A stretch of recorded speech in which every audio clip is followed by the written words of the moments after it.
네, 시청자 여러분 안녕하십니까? MBN B뉴스 코인 위클리 시작합니다. 이 시간 김형석 민티드 대표와 이야기 나눠보겠습니다. 어서 오세요. 네, 안녕하세요. 네, 자 매주 금요일의 코너입니다. 코인 위클리 모든 종류의 코인을 평가하는 시간인데요. 시청자와 재단 모두 분석과 신청 가능합니다. 프로젝트의 상장과 성공이 목표인데요. 시청자분들에게는 비상장 코인 초기 투자자의 궁금증을 해결해드리는 시간이기도 합니다. 자, 그럼 본격적인 내용 시작해 보도록 하겠습니다. 대표님, 먼저 최근 거래소별 주요 이슈부터 짚어보고 갈까요? 예, 일단은 지금 5개 거래소에 대해서 한 주간에 어떤 일이 있었는지, 그리고 상장은 또 어떻게 진행을 해 나가고 있는지, 그리고 마지막으로는 거래소마다 어떤 특별한 이슈들이 있었는지에 대해서 한번 이야기를 나눠보면 좋을 것 같아요. 일단 네. 크게 업비트나 빗썸 같은 경우에는 사실은 그렇게 크게 걱정할 문제는 없단 말이에요. 이제 네. 그래도 이 상장이라든지 아니면 거래소 운영적인 측면에 있어서 많이 또 자리를 잡아가는 모습이 보이고 있고요. 네. 가장 큰 이슈로는 지금 나머지 3개 거래소들에 대해서 자꾸 일주일에 한 번씩 이야기할 내용들이 생긴다라는 겁니다. 네. 특히 코인원 그리고 고팍스 관련해서 이슈 사항들이 굉장히 많이 나오고 있고요. 코빗 같은 경우에는 일단은 이 회사의 주인이 아무래도 그 지분 관계가 대주주들이 어떤 기업체들이 상당히 많다 보니까 네. 아직은 어떤 홍보나 마케팅은 공격적으로 하고 있지만 상장이라든지 거래소 운영적인 측면에서는 특별한 마일스톤이 보이지 않고 있는 모습입니다. 그럼 첫 번째로 빗썸부터 한번 이야기를 해보자면요. 네. 빗썸 같은 경우에는 이따가 다음 질문에서 또 언급을 할 수도 있긴 하겠지만 상장에 대해서 굉장히 공격적으로 진행이 되고 있는 그런 모습을 보이고 있습니다. 지난주 같은 경우에 한 주에 무려 3개의 코인이 상장이 되었고요. 이번 주 같은 경우에도 2개 코인이 상장이 되는 모습을 보여줬거든요. 이제까지 작년 12월 이후로 일주일에 약 1개 정도 코인을 상장을 하던 모습에서 좀 많이 네. 벗어나서 이제는 2개를 상장을 할 때도 있고 3개를 네. 상장을 할 때도 있고 그러니까 이번 최근 2주간에는 무려 5개나 상장이 됐네요. 2 더하기 3은 5니까요. 그렇게 되겠죠. 네. 예, 그렇게 해서 상장에 좀 많은 어떤 발전을 보이고 있다라고 할 수가 있겠고요. 코인원 같은 경우에는 사뭇 좀 아쉬운 모습들을 계속해서 보여주고 있습니다. 특히 이 차명훈 대표가 검찰 조사를 받는다라는 소식도 계속 전해지고 있고요. 특히나 이 코인원 같은 경우에는 기존에 상장해서 또 거래를 지원하고 있는 코인들, 이른바 김치 코인들 중에서도 문제가 좀 발견된 코인들이 굉장히 많이 나오고 있어요. 네. 그래서 일각에서는 이 코인원 같은 경우에 기존에 상장했었던 코인들의 어떤 뒷수습하는데 좀 많이 힘을 쏟고 있다라는 그런 의견도 나오고 있거든요. 네. 특히 같은 김치 코인을 상장한다라고 하더라도 빗썸 같은 경우에도 작년 12월 이후로도 김치 코인들을 많이 상장을 시키고 있어요. 코인원도 지금 문제되는 코인들이 다 김치 코인들이라고 할 수가 있단 말이에요. 네. 그럼 이 김치 코인을 상장시켰다는데 문제점이 있는 거냐라고 할 수가 없다는 얘기인 겁니다. 같은 김치 코인이라 하더라도 이 상장에 있어서 당위성이 얼마나 뒷받침이 되었는지, 그리고 이 코인 자체가 어떠한 퍼포먼스를 가지고 있고 또 어떠한 컨셉을 가지고 있는 코인인지 등에 대해서도 사실은 면밀한 조사가 필요하거든요. 특히 MBN TV에서 보도된 내용들에 따르면 코인원에 상장된 코인 중 일부 코인들, 심지어 연예인들까지 네. 연루가 되어서 물론 그 연예인들이 직접적으로 해당 코인이나 재단의 어떤 비위 행위에 가담을 했다라는 건 아닙니다. 근데 누구나 알만한 그런 네. 연예인들의 얼굴이 버젓이 전광판이라든지 5개 광고판의 홍보 수단으로 사용된 그런 코인들이 투자자들에게 막대한 피해를 입혔다라는 내용들이 계속해서 나오고 있는 거죠. 그런데 이러한 어떤 사건 사고의 중심에 항상 코인원이 빠지지 않고 언급이 된다라는 건 코인원의 어떤 기존의 상장 방식이라든지 상장 프로세스 이 부분에 대해서도 좀 면밀한 어떤 검토가 있어야겠다라는 얘기를 할 수가 있는 겁니다. 네. 왜냐하면 특히 최근에 이 예전에 코인원의 상장한 과정에 있어서 돈을 주고 상장을 시켰다라는 사람에 대해서 또 구속 수사가 이어지고 있거든요. 네. 여기서도 또 논란이 되는 게 돈 준 사람은 구속이 됐고 돈 받은 사람은 구속이 안 됐다라는 내용들이 계속 이어지면서 네. 어쩌면 이 거래소 운영에도 좀 많은 영향을 끼칠 수 있겠다라는 그런 내용들 보이고 있습니다. 마지막으로는 고팍스에 대해서 간단하게 또 정리를 해보자면 고팍스 같은 경우에는 일단 주인이 바뀌었다라고 할 수가 있겠죠. 바이낸스가 고팍스를 인수하느냐 하지 않느냐에 대해서 굉장히 오랜 시간 동안 사람들의 관심을 좀 끌어오고 있었는데 최근에 바이낸스의 아시아 태평양 대표인 레온 싱풍 대표가 고팍스의 대표로 취임을 했습니다. 네. 그래서 실제로 지금 고팍스 웹사이트 들어가 보면 그 거래소 제일 하단에 대표자 누구인지 그런 네. 이름도 다 나와 있지 않습니까? 네네. 거기에도 레온 싱풍 대표로 바뀌어 있어요. 네. 그럼 이제 앞으로 이 고팍스의 거래소 운영이 어떻게 돼 갈 것인가에 대해서도 굉장히 좀 많은 관심을 얻고 있고요. 그래도 가장 좀 다행이다라고 생각을 할 수 있는 건 계속해서 이 해결이 좀 미뤄지고 있었던 고파이의 문제가 어느 정도는 지금 수습이 되고 네. 투자자의 어떤 피해가 그래도 조금이나마 보전이 아주 느린 속도로라도 되고 있다라는 네. 점에 대해서는 고팍스가 다시 한번 살아날 기회를 얻은 것이 아닌가라는 생각을 한번 해볼 수도 있겠습니다. 네, 자 이렇게 해서 주요 5대 거래소 중 고팍스와 빗썸 그리고 또 코인원에 대해서 대략적인 이야기를 나누어 주셨는데요. 먼저 빗썸에 대해서 그럼 지금부터 자세히 좀 여쭤보도록 하겠습니다. 빗썸이 이례적으로 한 주에 3개의 코인을 상장을 했습니다. 이 상황을 재단 차원에서는 어떻게 받아들일 수 있을까요? 글쎄요, 이걸 이례적이라고 표현을 하기에도 좀 무리가 있어요. 왜? 네. 이 특근법이라든지 각종 어떤 규제안들이 마련이 되기 이전에는 빗썸이 일주일에 3개 코인 상장하는 게 그렇게 특별한 일도 아니었었거든요. 네. 근데 최근 들어서 빗썸이 특히 이정훈 전 의장에 대한 어떤 재판 결과가 나오기 이전에는 거의 상장을 못 하고 있던 와중에 재판 결과가 나오고 난 뒤부터는 그래도 네. 어느 정도 좀 자유로운 의사 결정이라든지 아니면 거래소 운영, 상장 이 부분에 대해서는 숨통이 트였다라는 네. 그런 평가를 받으면서 이게 실질적으로 거래소 운영에 직접적으로 나타나는 현상이 되고 있는 겁니다. 작년 12월 이후로 특히 김치코인 같은 경우에도 프로젝트만 좋다라고 한다면 거침없이 상장을 또 해오고 있단 말이에요. 네. 일주일에 하나씩. 그게 약 2월 중순 정도까지 이어졌고 2월 중순 이후부터는 일주일에 2개씩 심지어 지난주 같은 경우에 3개 링크코인, 시바이누, 레저메타 이 3개의 코인을 한 주 동안 상장을 시키면서 굉장히 또 이 재단들의 어떤 희망을 불러온 거죠. 네. 왜? 이 재단들 중에서도 대형 거래소에 상장을 하고 싶은데 지금은 어떤 그 중론 자체가 이제 거래소에 상장하는 길이 막혔다. 거래소들이 상장을 안 해준다라는 그런 어떤 우려 섞인 목소리가 굉장히 팽배해 있었는데 네. 지난주에 3개의 코인을 상장을 했어요. 네. 그래서 업계에서도 이번엔 뭐 한번 3개 정도 많이 했나 보다라고 했는데 이번 주에도 2개의 코인을 또 상장을 시키면서 앞으로는 이 빗썸의 어떤 상장 정책이 조금씩 바뀌어 나가는 게 아니냐. 물론 그 내부의 사정은 모르겠습니다만 네. 어느 정도 빗썸이 좀 공격적으로 상장에 대해서도 어떤 좀 변화된 모습이 최근에 나타나고 있는 게 아닌가라고 생각을 하고 있습니다. 이건 거꾸로 이야기한다면 지금 또 이 빗썸의 상장을 하기 위해서 기다리고 또 대기하고 있는 코인들이 얼마나 많겠습니까? 네. 네. 이게 단순히 김치 코인이라고 해서 다 나쁜 어떤 프레임을 씌우고 보면 안 된다라는 거예요. 그럼 무수히 많은 좋은 프로젝트들이 또 대기열에 올라 있을 텐데 네. 이런 코인들이 어느 정도는 이제 좀 살 길이 생겼다. 왜냐하면 프로젝트들 같은 경우에는 어느 정도 이 상장을 통해서 네. 자금 확보라든지 아니면 유동성의 공급 이런 부분들이 분명히 필요한 네. 사안이거든요.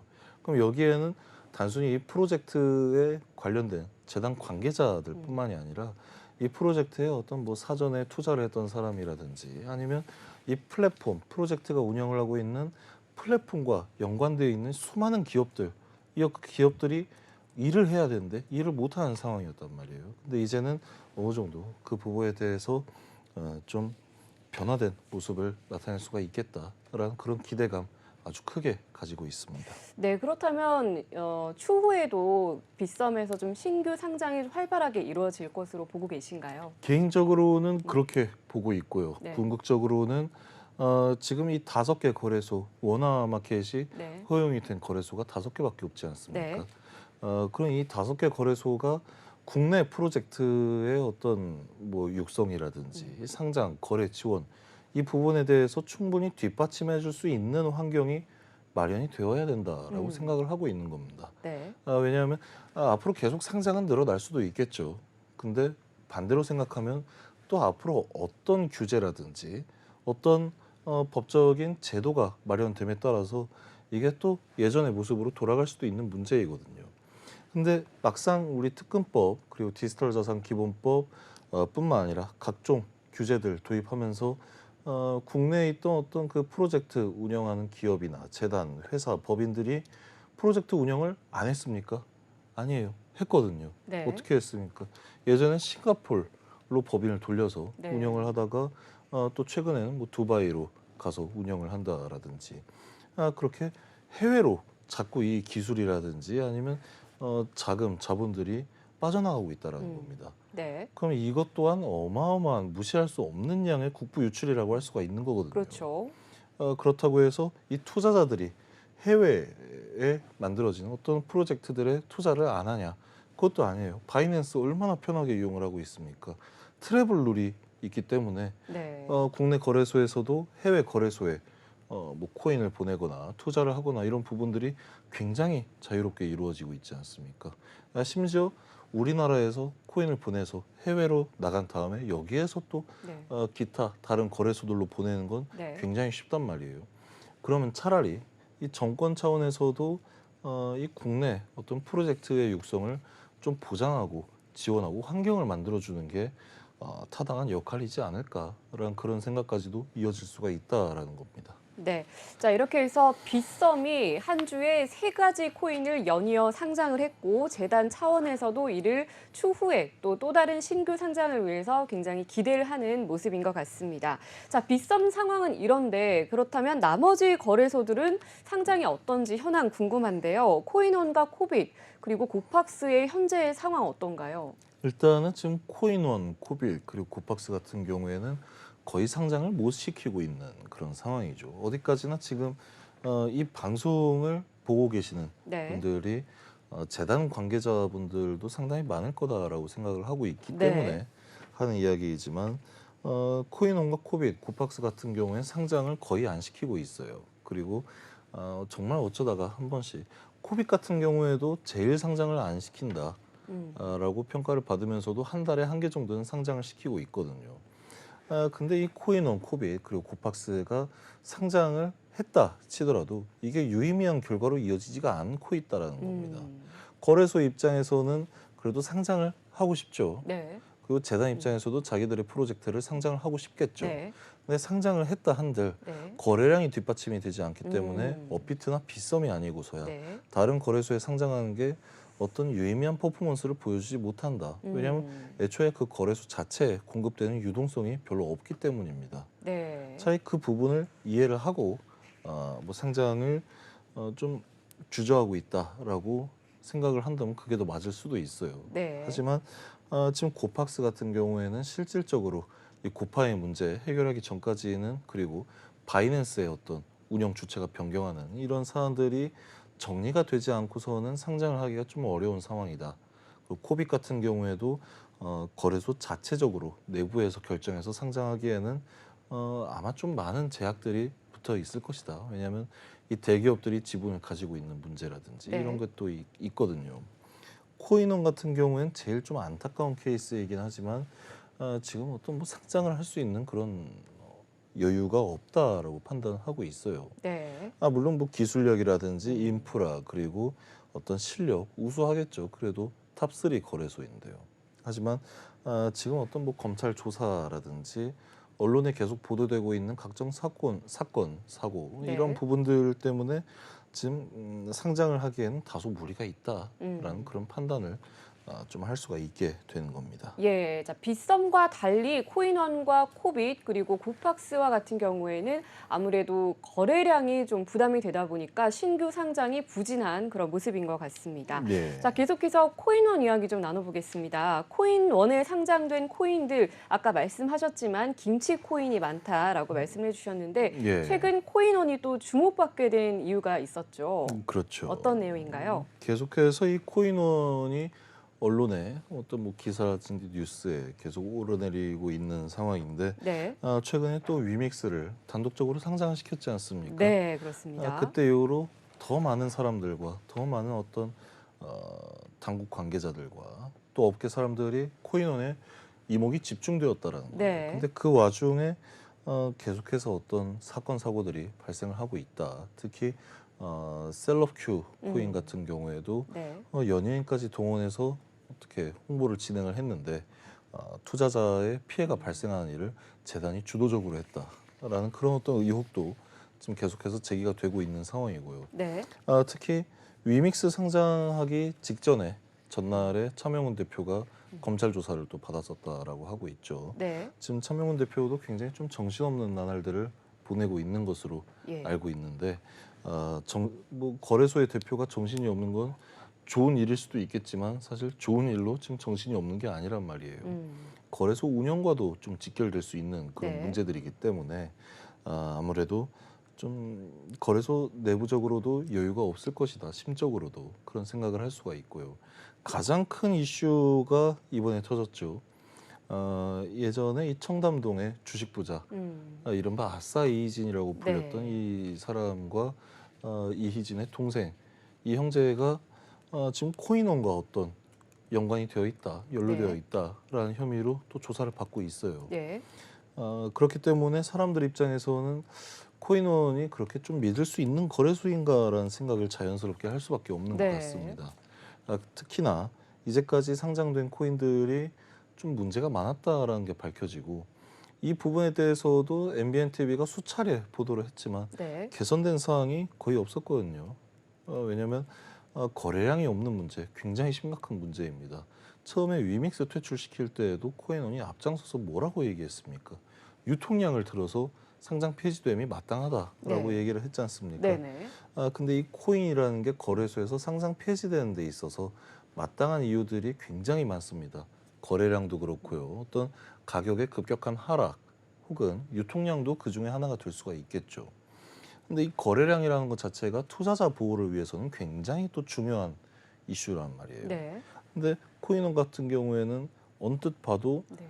거래량이 0에 수렴하는 그런 코인들이 수십 종이 아직도 있다라는 겁니다. 네. 이런 코인들에 대해서 또 거꾸로 생각하면 거래량이 없다라는 건 사람들한테 관심이 없고 네. 화폐로서 지금은 뭐 디지털 자산이라고 얘기하지만 네. 자산이 됐든 암호화폐든 이런 용어 통칭에서 공통적으로 존재하는 것, 자산, 화폐, 네. 화폐로서의 기능을 전혀 못한다라는 그러네요. 거예요. 근데 음. 이 거래소를 뭐라고 합니까? 디지털 자산 거래소, 가상 자산 거래소, 암호화폐 거래소라고 네. 하는데 화폐로서의 기능을 하지 못할 코인을 왜 애초에 상장을 시켰냐? 라는 그런 비판을 받을 수가 있는 겁니다. 네. 그런 점들에 비추어 보았을 때 이게 단순히 어떤 의혹을 제기하고 논란을 네. 키우고 만들어내는 것이 아니라 사실은 이 코인원에 상장된 코인들만 본다 하더라도 그런 이슈들은 충분히 나올 만하다라고 이야기를 할 수가 있는 거죠. 예, 자, 코인원 같은 경우는 상장 폐지가 됐던 위믹스의 재상장 그리고 또 연예인과 관련된 코인들의 법적 이슈가 있었다라고 정리를 해볼 수 있을 것 같습니다. 자, 다음으로 고팍스에 대해서 좀 살펴보겠습니다. 고팍스는 이제 본격적으로 바이낸스 체제에 들어간 그런 모습인데요. 예. 아까 말씀하셨지만 대표가 이제 새로 바뀌고 또 지금 어떻게 흘러가고 있나요? 일단은 이 고팍스 같은 경우에도 바이낸스가 최종적으로 이 고팍스를 인수하는 게 성사가 됐다라고 네. 표현을 하고 네네. 있죠. 이준행 체제에서 지금 새로운 대표 레온싱풍의 체제로 변화함에 따라서 앞으로 이 네. 고팍스가 어떻게 변모해 나갈 것인지 그 부분에 대해서도 네. 굉장히 큰 관심을 얻고 있습니다. 보니까 사회이사까지도 바이낸스 측 인사가 지금 취임을 한 것 같습니다. 예, 네. 일단은 뭐 레온싱풍 대표 같은 경우에도 네. 2월 2일 사내 이사로 취임을 했고요. 네. 다음 날 바로 고박스 대표로 네. 대표이사로 또 취임을 했죠. 이 부분에 대해서 사실 업계 뭐 입장은 다행이다라는 그런 표현을 할 수가 있을 것 같아요. 네. 고박스 같은 경우에도 그래도 어떻게 좀 잘 해보려다가 이 고파이라는 상품을 출시를 했는데 네. 이게 FTX 사태가 터지면서 네. 덩달아서 어떻게 좀 피해를 입게 되는 케이스이지 그렇죠. 않습니까? 이러한 상황에 바이낸스의 어떤 도움이 이번에는 틀림없이 작용을 했다라는 게 정말 다행인 상황이라고 할 수가 있는 거예요. 왜냐하면 고팍스를 믿고 고파이에 투자한 이 수많은 투자자들, 이 투자자들의 자금이 어느 정도 해소가 됐다라는 거지 않습니까? 네. 이거는 결과적으로는 투자자 보호에 성공을 했다라는 거예요. 물론 이 고파이 사태가 터진 이유 자체가 고팍스에서 출발한 내용이긴 하지만 어쨌거나 결론적으로는 고파이 문제를 해결을 하고 있다라는 점에 대해서는 바이낸스의 고팍스 인수가 굉장히 큰 어떤 역할과 좋은 호재로서 작용을 했다라고 이야기를 할 수가 있겠습니다. 다만 이 바이낸스 체제로 들어가게 된 고팍스가 앞으로도 이 거래소 인가를 계속 유지할 수 있을 것인가에 대해서는 앞으로도 정말 수많은 이 어떤 정무적인 판단이 필요한 내용이거든요. 네, 이게 왜냐면, 아무래도 FIU 관련된 규정을 좀 문제없이 잘 넘어서야 될 것 같은데 예, 관련된 자세한 내용 좀 전해주시죠. 그 정말 중요한 말씀 해주신 건데 일단은 이 FIU와 관계에 있어서 고팍스가 거래소 인가를 받을 수 있었던 가장 큰 이유는 이 특근법 체제하에서 조건을 건 겁니다. 오케이, 고팍스 거래소 인가 내주겠다. 대신에 우리가 고팍스의 거래소 인가를 내주었을 때에는 네. 아래와 같은 전제 조건이 다 깔려 있는 것이다. 그러니까 결과적으로 얘기하면 고팍스가 거래소 인가를 받을 때의 전제 조건은 이준행 체제 네. 하에서였다는 겁니다. 음. 근데 바이낸스 같은 경우에도 사실 음. 굉장히 수많은 어떤 논란들이 있지 않습니까? 그렇죠. 본사는 어디인지 네. 그리고 이 회사의 어떤 재무 상태가 어떤 상태인지 네. 이런 것들이 투명하게 공개가 된 편은 아니라는 그리고 얘기예요. 심지어 그 대표도 지금 미국에서 자금 세탁 혐의로 조사를 받고 있잖아요. 예, 그런 네. 부분들이 계속해서 쌓이다 보니까 애초에 지금 이 레온싱풍 대표의 어떤 바이낸스 체제로 네. 고팍스를 운영한다라는 것 자체가 어떤 이 거래소에 인가를 내주고 실명 계좌를 발급해주고 특근법이 생겼던 어떤 그 근간을 흔들 수도 있는 이슈란 말이에요. 네. 그렇기 때문에 이 인수가 성사되기 이전에도 네. FIU에서 일단은 뭐 막을 방법은 없지만 네. 그렇게 되고 난다면 우리도 한번 좀 심도 있게 판단을 해봐야겠다라는 취지로 이야기를 한 바도 있고요. 예. 그렇기 때문에 이준행 대표가 계속해서 남아서 일단 결자해지의 모습으로 이 FIU 허들을 넘는 것까지는 그래도 마무리를 짓는 게 전 대표이사로서의 어떤 마지막 역할이 아닐까라는 그런 생각을 하고 있습니다.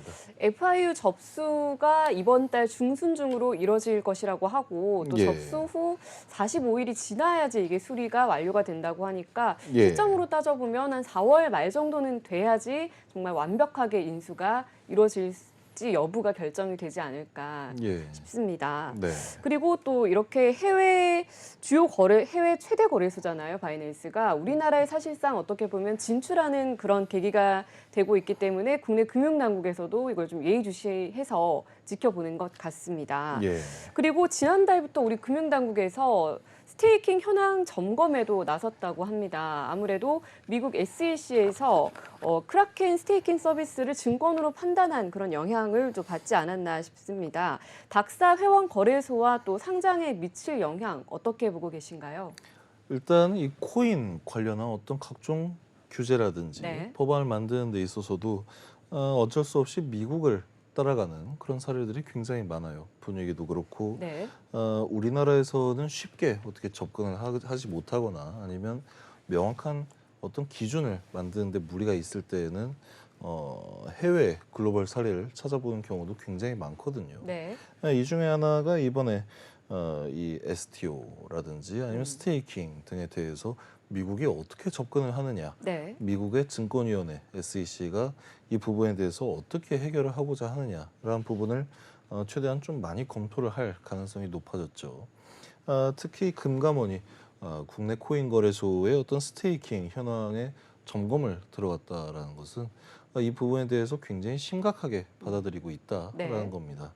스테이킹이라고 한다면 사실 한때 우리나라에서 이 거래소 혹은 네. 디지털 자산 운영에 있어서 굉장히 큰 화두로 떠올랐던 그런 네. 키워드이지 않습니까? 그렇죠. 또 사용자 입장에서는 예치하고 또 이게 보상을 받을 수 있으니까 예. 다 이용해 보고 싶고 또 실제로도 우리나라에서 또 거래소에서도 서비스를 이용하고 있잖아요. 예. 근데 예. 이게 또 엄밀히 따지면 어떤 뭐 증권의 형태를 네. 띈다라든지 아니면 집합 투자에 해당하는 그런 요소로 보일 수도 있다라는 겁니다. 네. 어쨌든 이 법리적 판단과 음. 금감원 차원에서의 어떤 당국의 정무적인 판단이 분명히 음. 들어가야 되는 내용이긴 하지만 네. 일단은 금감원 관계자가 구체적으로 얘기를 했죠. 쟁점 사항이 있다면 규제 방향을 또 고민할 것이다. 음. 지금 STO에 대해서 허용이 된 지가 정말 얼마 안 된 네. 상황에 이 스테이킹에 대해서 규제 방향을 고민할 것이다라는 것 자체가 앞으로 어떤 일이 벌어질지 굉장히 좀 우려가 된다. 네. 긴장을 할 수밖에 없는 상황이다라고 이야기를 할 수밖에 없는 거예요. 네. 왜냐하면 지금 거래소들 같은 경우에 코팍스를 제외한 나머지 업비트, 빗썸, 코인원, 코빗 이 4개 거래소는 모두 스테이킹 서비스를 운영을 하고 있거든요. 네네. 그리고 사실상 이 코인들의 대다수가 증권형 코인에 해당할지도 모른다라는 그렇죠. 그런 여부는 판단도 판단해 봐야겠지만 예. 그럴 가능성도 충분히 있죠. 그럴 가능성이 충분히 제기가 되고 있는 상황입니다. 그렇기 때문에 이런 어떤 미국의 스테이킹 현황 점검 일단은 뭐 현황을 점검한다 정도에 그치긴 했습니다만 당장 뭐 제재를 가하겠다라기보다는 예. 현황을 살펴보겠다 이런 의도로 파악이 되는 거죠. 예, 그렇기 때문에 이게 당장의 올해 안에는 마무리가 되지 않는다 혹은 마무리하기가 어려울 것이다라고 한다 하더라도 막상 이 특근법 이슈 같은 경우에는 네. 특근법이 본격적으로 제정이 되기 이전부터 시장에 반응이 오기 시작했거든요. 그런 부분들을 좀 종합해서 따져봤을 때 시장 차원에서 어느 정도의 대비는 필요하다. 이건 거꾸로 얘기하면 이 방송을 보고 계시는 재단 관계자 여러분이 계신다면 어떻게든 이 코인 자체가 네. 증권형이 아니라 상품형이다. 네. 유틸리티 토큰이다. 라는 부분에 대해서 좀 많은 준비를 하셔야 된다. 네. 그래야만이 앞으로는 일반적인 이 대형 거래소 상장을 하는 데 있어서도 아주 어떤 뭐 기본 중에 기본인 사항들을 이행하는데 도움이 될 것이다라고 이야기를 할 수가 있겠습니다. 네, 자 이렇게 해서 코인 위클리 1부에서는 국내 5대 거래소의 주요 이슈들 자세히 살펴봤습니다. 저희는 잠시 후 2부에서 다시 찾아뵙겠습니다.